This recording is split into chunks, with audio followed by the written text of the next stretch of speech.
2004ஆம் ஆண்டு சுனாமியில் தமிழகம் மிக கடுமையாக பாதிக்கப்பட்டது. 2004இல் சுனாமியில் தமிழகத்தில் மட்டும் 6065 பேர் இறந்தார்கள். 88 கிராமங்கள் நிலைகுலைந்து அழிந்து போனது.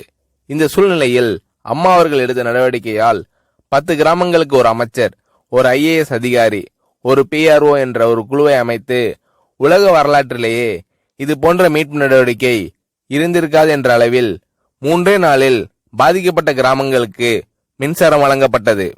குடிநீர் வசதி செய்து தரப்பட்டது.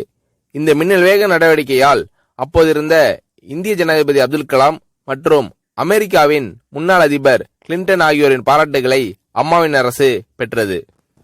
அழுத கண்களை துடைக்கும் கரம் கொண்டவர் அம்மா அவர்கள். ஆண்டவன் யாரோ ஒரு நபர் மூலமாக வருவார். தமிழ்நாட்டிற்கு கிடைத்த தெய்வம் அம்மா அவர்கள். சுனாமியில் பாதிக்கப்பட்டவர்களில் 40 பேருக்கு 2 குழந்தைகளும் சுனாமியில் இறந்து விடுகிறது. அந்த 40 பேரும் ஏற்கனவே கருத்தடை ஆபரேஷன் செய்திருக்கிறார்கள். பெற்றோர்கள் மட்டும் உயிர் பிழைத்திருக்கிறார்கள்.